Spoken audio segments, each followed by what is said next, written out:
Broadcasting from the Business RadioX studios in Atlanta, it's time for Executive Perspective. Executive Perspective is brought to you by Cressa, going beyond space to foster the best environment for every business. Now, here's your host, Danny Vander Maten. Hello, and welcome to Executive Perspective, a podcast series brought to you by Cressa, the world's largest commercial real estate firm dedicated to representing tenants. At Cressa, we understand the value of relationships and the power of connecting with others in the business world, and that's why we love this podcast series, where we get to sit down with executives and business leaders and listen into their challenges, insights, and unique perspectives. My name is Danny Vander Maten. I'm a Vice President of Tenant Advisory in the Atlanta office of Cressa, and I am the host of Executive Perspective. And today I'm very excited to welcome Angela Alea, President and Chief Revenue Officer of LASSO. Angela, thank you so much for coming. Thanks for having me. I'm excited about this. Yeah, this is going to be a lot of fun. So if you're listening to this and you have no prior knowledge of LASSO, what LASSO is or what LASSO does, the short explanation would be you guys are a software firm and you provide a platform to your customers. And your customers are event companies that helps them streamline operations and also analyze data. That's kind of the short of it. That's Danny's watered down explanation. Mm-hmm. Angela, what more would you say to that? Yeah, so I would describe it this way. If you've been to a concert, a sporting event, a corporate conference, a festival, any type of event, you've consumed what we do. So we are the software that the companies who produce those things run their business on. So when you think about the audio, video, sound, the bag checkers, the ticket takers, security at a sporting event, they use our software to crew their events, get their gear where it needs to be, invoice their customers. So really just to produce the entire event, everything related to the project, their people, and their gear. So that's what our software does. And when I think of those types of events, obviously, I mean, if there's one thing every event has, that's a sequence, right? Mm-hmm. And so everything that happens within that sequence, whether it's before the event itself or even afterwards, your platform integrates a tool that will help that particular action within that sequence fluctuate and flow smoothly into the next sequence and gather. Okay, it's all workflow. It's all workflow. Yeah, planning the event, producing the event, post-event production, everything related to that event. Yep. Awesome. And just to reiterate too, LASSO, you guys started in 2014. Is that correct? We did. We started officially in 2014. We didn't bring a product to market until 2017 because we spent 3 years doing a tremendous amount of research and interviews to make sure we were bringing the industry the software they wanted and needed, not what we assumed they wanted or needed. So we did about 350 interviews with all different types of personas in the industry to really build a really great platform because, believe it or not, most of the events you go to, they're produced on an Excel spreadsheet. The NFL season that's hard to understand. On an Excel spreadsheet. Yeah, the Super Bowl, an Excel spreadsheet. So our industry has been very underserved. So we spent a lot of time just doing a lot of research before we wrote our first line of code. And so before that 3-year period where you were doing that, what kind of experience or preparation did you have for that kind of an undertaking in your prior roles and in your previous career path and journey? Yeah, well, I think my whole career has been spent in sales, even though I swore I would never do sales, which, we could talk about that. That might be a conversation for another time. But I swore I would never do sales. But I think what's great about it is sales is about solving a problem. And you can't solve a problem unless you ask a lot of questions. And so I've spent my whole career asking questions to understand how to better serve. And so that's just what we did when we started LASSO. We just started asking a bunch of questions and kind of took the answers and then asked more questions based on those answers. Well, I'm glad you brought that up because one of the things that we try to do at the beginning of this is just kind of go a little bit over your professional history. So I'm just going to run through that real quick. Stop me if I'm wrong about anything. Sure. And feel free to add to more, to what I'm about to run through. But you graduated from Stetson University, which is really funny because that was actually the first college campus I ever toured when I was looking at college campuses in DeLand. Yeah. And as soon as you graduated, it's funny you say that you didn't want to go into sales because you went into sales with Iron Mountain. Is that right? Well, no. So I was a marketing major. Okay. And all of my professors said, you're going to be in sales. And I said, I promise you I'm not. I am not that type of person. That I viewed sales as like you're cheesy, you're trying to take advantage of people. And it just wasn't anything I was interested in. However, I did not get my first car until I was 26 years old.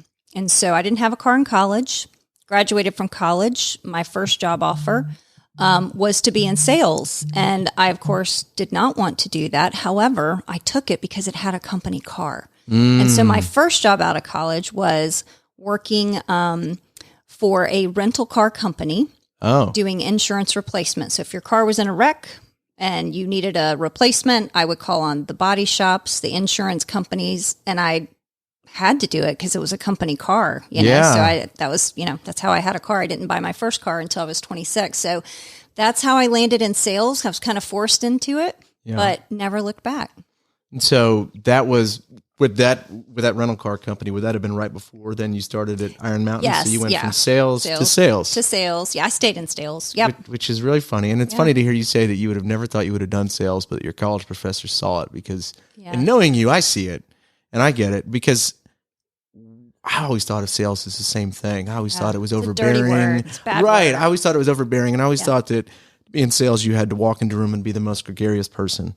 And you had to draw that attention and you had to balance that attention. But I think that, what you've probably learned and we'll get more into is that there's a lot more into sales than what you just think of. Yeah. And most salespeople are not extroverts. I'm an introvert. And that's funny. And a lot of people think extrovert means outgoing and I can turn it on when I need to. But I get my energy by being by myself. That's what energizes me is time alone.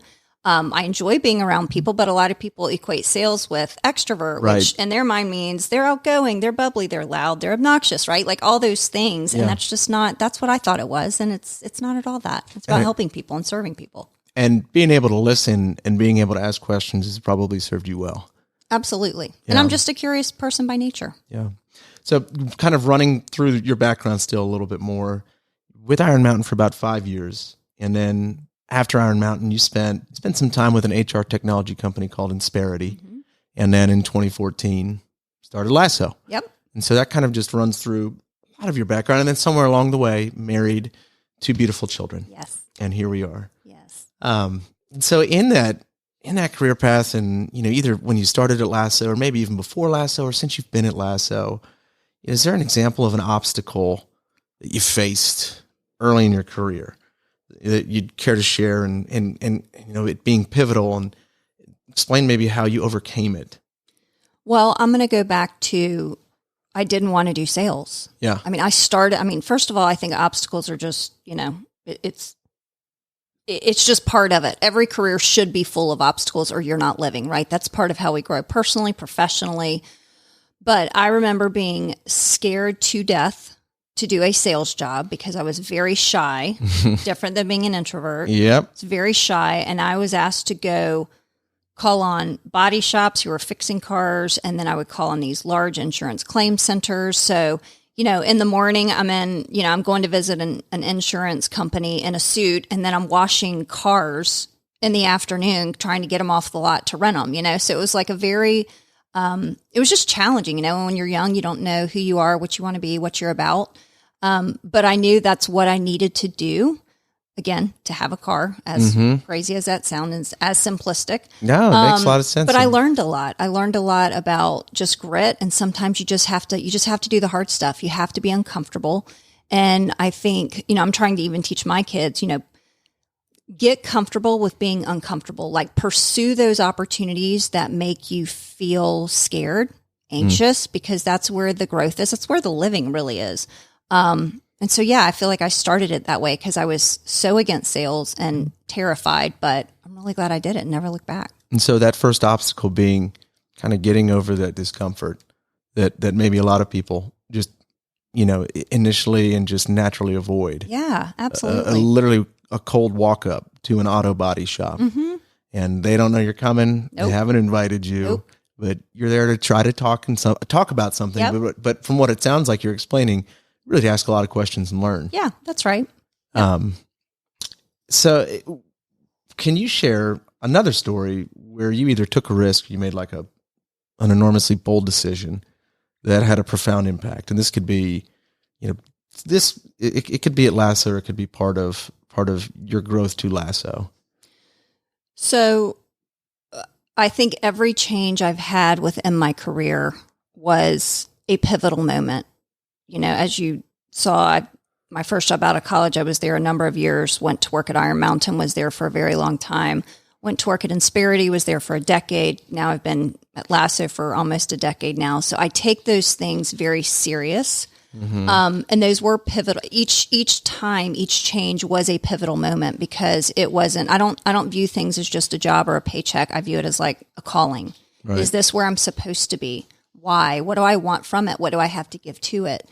And so I think each of those changes was a pivotal moment where it was scary, it was exciting, but having to pause and say, okay, what do I have to give to this opportunity, and what do I hope to receive from that opportunity? So I think it's important with any change, whether it's a professional change or a personal change in your life. I think it's important to kind of spend the time reflecting and thinking about that and being intentional about it. Right. So it sounds like those career moves in the process of mentally immersing yourself into not just the job, but the role. Yeah. And the influence and responsibilities that you had to have at each. Yeah. And being something new. I'll never forget when I interviewed at Insperity. I remember I just come off of Iron Mountain, where I was traveling literally 3 weeks at a time, weekends too. And when I interviewed there, they said flat out in the interview, this will be the hardest job you ever have. And I said, nope, I'm moving on to something else. I'm tired. I want easy right now. And the way they worked with me through the interview process, they said, I'm in Atlanta, so we have a mountain here called Mount Kennesaw.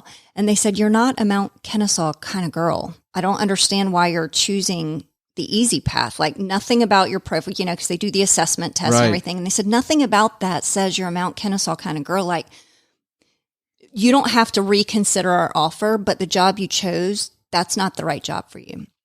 And they got so in my head, the fact that, again, they were serving me. They were trying to solve my problem with taking them out of the equation when they said, look, regardless of whether you come here or not, we don't want to see you make a mistake for yourself, because that's not the right role for you. And they got in my head, and I was like, you know what? They're right. Okay, I should probably go work there. And I did. And so it's like thinking about those types of moments where it's like being uncomfortable, taking the hard path. And it's always paid off every time I've done that. What did it say to you when you were going through that interview process and they were trying to really solve you and not just fill a role? Well, I respect it a ton. I would think. I was humbled by it. I was inspired by it, because a lot of companies don't take the time to do that. And again, I think that's what sales is, right? You're not wanting something from that company. You want something for them. Mm-hmm. And I think that is just a different, in my mind, sales was, what can I get? What can I get? What can I get? And it really changed me as a person. It changed my career when I realized sales is not about selling, it's about serving. And I think they did that very well just through the interview process. I would imagine that would instill a lot of confidence in you as you're going through that with them, or who you're talking with, and what their sincere interests are. Yeah. We'll talk about being called to do something. I was like, well, that clearly is, I feel called to go do that. I felt like they intervened and kept me from making a mistake. And lessons in serving, if we're talking about serving, I mean, how to do it right. Yeah. And from an employer standpoint. Yeah. To what extent is that carried forward in your career? Well, I've tried to do the same, right? Like, I feel like even at LASSO, one of the things we look for in everybody, not just our leaders, is servant leadership. And everyone says that and it's thrown around, but like, what does that mean? It means to me sacrifice, right? It's serving isn't always serving when it's super easy. Sometimes it's serving when you don't feel like it, when you don't feel. I'll give you a few examples. If I'm a big one, I'm always kind of moving fast. My brain is always moving, and someone will come in, hey, how are you? I'm like, I'm good. How are you? And then I'm just kind of moving on, versus, because I've got 10 other things to do, versus pausing in that moment, because that person may need to connect on a different level. They might be going through something, and forcing myself to pause and say, you know what? Turn your computer off, focus there on the conversation, be present. And it's just little things like that, right? It doesn't have to be these monumental things, but just genuinely caring for your team, your teammates, your people, and being in tune with what's happening around them, not just what's happening in your world, but what's happening around you. So I'm a quote guy, because they're always easy to remember and usually applicable to a lot of people. And I remember somebody telling me, if you're above serving, you're probably under leading. It probably sounds like you'd agree with a lot of that, with what you just described. Absolutely. And it's a challenge. We're all human, right? We all have things we're all dealing with, but I think it's something we should all aspire to do and to, lead with that way. Yeah. I mean, and I think the key is intentionality, like you said, and being sincere and deliberate, but shutting down, realizing this is a teammate, this is a human being. Yeah. This is somebody who I depend on. And gosh, we are all humans, right? I mean, we try to put on our best faces every single day, but we all know life doesn't go the way we always want it to. That's right. Another story-based question. Could you share an interaction that you've had? I mean, this would probably be interesting, in the context of LASSO, and maybe even within the context of the last 3 or 4 years and what events industries have seen. But you've had with a customer that highlights the value that you provide, and how did that value prop, and how did that in particular instance impact you personally? Yeah. So I think about COVID. And I think about our industry, being in the events industry. We were the very first one to shut down, right? And we were the very last to come back, right? Because it's group gatherings. There were necessary businesses, and then there was unnecessary. Yeah. And when I think of what was unnecessary 3 years ago, it was going to that concert. Yes, it was absolutely. Crowds at football games. Any gathering of people. That's right. And so I remember seeing on our platform. It was a Monday. I don't remember the exact date. I remember seeing, because all these events, they're done in our platform. So we tracked, how fast they're growing, how many are being put in. And we were just seeing cancellation after cancellation, like one after another. And that was in February. And then fast forward, March 13th, it was a Friday. That's really when things were shut down. We had to do some layoffs. And, when you do that, your team is looking to you to say, should I be scared? Will I have a job? Will we have a company?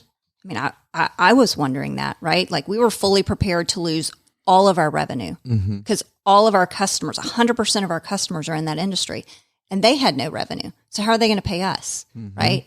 And so we quickly switched to, well, let's just focus on creating brand loyalty. And the team that we had there just stepped up in remarkable ways. And you talk about serving, I'm talking like things like wellness checks to our customers. And outside of the scope of your platform, we never services. called them to talk about LASSO. Ever. Yeah. It was, how are you? How is your business? And these people were laying off family members. They were laying off people that had been with their company 20 years. And these, grown men and women were crying on the phone with us, and just so grateful that we even just called just to check on them. This wasn't about LASSO, it was about something different. And we ended up pausing payments for most of whatever anybody asked for, we gave them. We just gave it to them. And some that didn't ask, we know you have nothing. We're going to keep the platform on. It's there. You tell us when you're ready. And what's amazing about that story and our industry is they pivoted so quickly into virtual events. There were virtual graduations. Those things still had to be produced. Oh, I remember. They were just at a different level, right? Yeah. Broadcasting still happened. You had these sporting events with no one in the stands. So there was still some of that happened. But that was very moving for me because I was a part of something so much bigger than myself. Our company was a part of something so much bigger than our company, than our industry, and just that human interaction that happened. That's what we were made for. And to have an opportunity to do that and not knowing what in the world would happen, it was literally like day by day, month by month. And then, believe it or not, at the end of the year, we only took a 14% hit in our revenues, which we were prepared I mean, we were prepared for everything. You said- I always have a plan A, B, C, D, and E. And E was like, okay, we're going to fail. We're going to shut our doors, right? But you're always trying to think of like worst case and working backwards.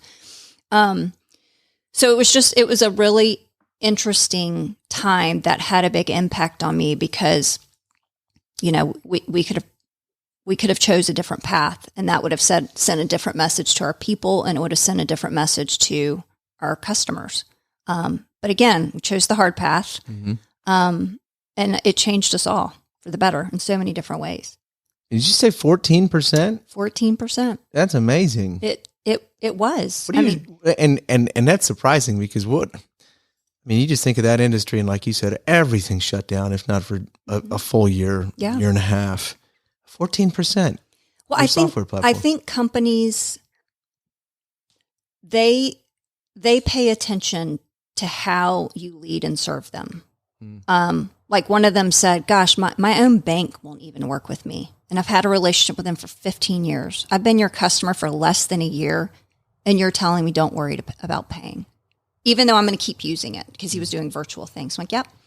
And so I think people remember that. And I think, I don't know, I think my hope is, you know, we'll have customers for life because of that. I know I would do that, right? And so, but yeah, only 14%, because I think that's a testament to our industry. They overnight figured out how to pivot, how to change. We introduced a brand new product in the middle of that to offer to help, because at that time, about 38% of our industry left the industry altogether. So there was no one there to produce those events. So we created a new product where we curated a talent pool. So when all their own people had left and they needed to produce an event, when events were starting to come back, they just looked different, they could tap into our talent pool. So it wasn't our software. It was a different product we built literally in the middle of the pandemic because our customers had a need, and we're like, well, where are they going to go find people? We're going to go do that in our time, right? While nobody's on the software, we'll go find people to come join our industry, to teach them, to train them, and then we can put them to work as well. So it worked out, but that was a pretty incredible chapter of all of our lives, right? For different reasons.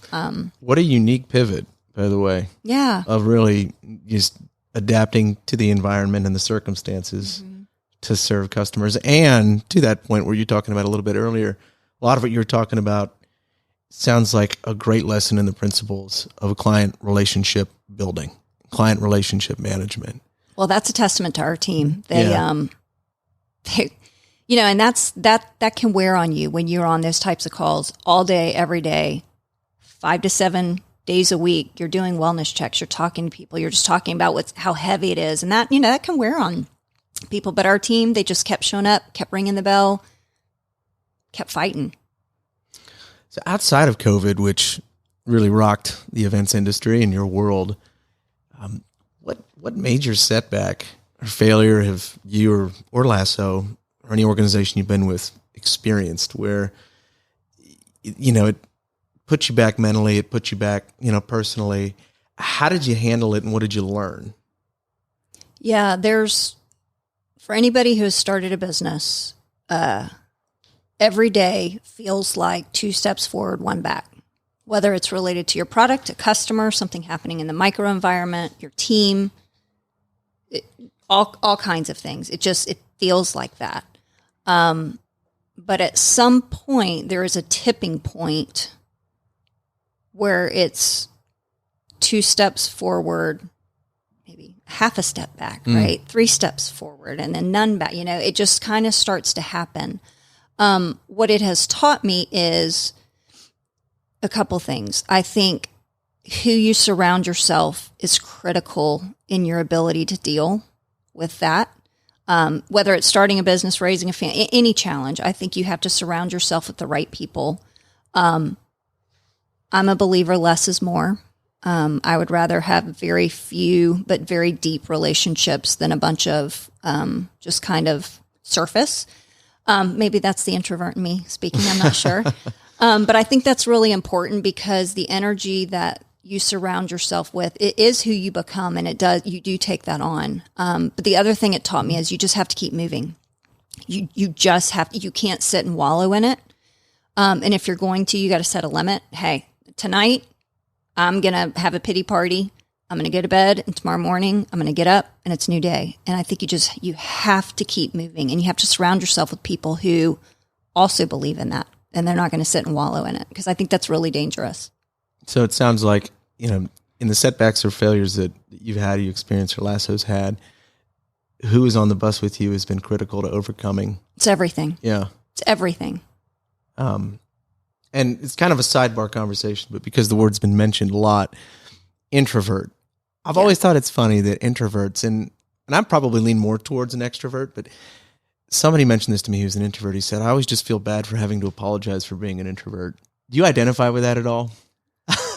I don't. Yeah. Maybe I should. I don't. No, I just know what fuels me, and I know what I need. Like, it's funny, my daughter, my kids, they've heard growing up, Mommy just needs a moment. I just need a moment. And so I remember when she was in elementary school, you know how they do the Valentine's Day card boxes, and you make all your Valentines, or you do a coupon. Well, they did coupon books for their parents. And my daughter came home with a coupon book, and every coupon was for when Mommy needs a moment. And I thought, oh my gosh, I was so embarrassed. I was like, her teacher must think, what in the world? But you know what you need. It's like, to me, it's like personal health, right? Like some people, it's fitness. For me, it's just, I just need time alone to think and not be on or fighting fires. It's just kind of like my time. And so I'm going to be selfish with it. Well, not to get to me, because really this shows a lot about you, but my wife's also an introvert. And I think what I've had to learn in, my 12 years of marriage now is that she needs a moment. She needs that time. And it's funny because, as an extrovert, how I operate, I'm able to hash things out. I kind of need people for that. Yeah, my husband's the same way. And for my wife, she needs that space. Yeah. And she's just got to process it. You're going to like us better when we have that space. And I've kind of learned it, honestly, that's, even though I don't want that, that's what she needs. That's just really funny. Yeah. To segue into this next part of this, a lot of this has been about your journey and stuff, but for you personally and philosophically, and especially as a leader at LASSO and just an executive in general, for you, what makes a bad day where you need that coupon, and what makes a good day a good day? Yeah. For me, it kind of revolves around two things. And I think in terms of, did I have a good day or a bad day? It revolves around productivity and people. And if I've had a productive day, that feels really good. A bad day could be also where our team is not feeling good about something. And I feel like that's my job, to go get them if they're in the ditch, bring them out. Mm-hmm. And so that typically, it's one of those two categories. Was it a productive day, or is our team in a good place? Do they feel good about things? Or it sounds like you're describing the feeling of something being unfinished. Yeah. Or somebody who's Something's just mentally down. Yeah, something's just off, because I think people have choices where they work, especially now. And, I'm grateful and humbled that they choose to come to work at LASSO. And so I feel like that's our responsibility as a company, to make sure everybody feels fulfilled in what they're doing, excited about what they're doing, like the people they're working, feel like their work matters. And so typically, and we all have bad days. And so when our team has a bad day, I feel that. Yeah. The next question I'm really curious to ask, especially with your story of coming on board in Insperity and wanting to do something, but being told, no, you fit more here.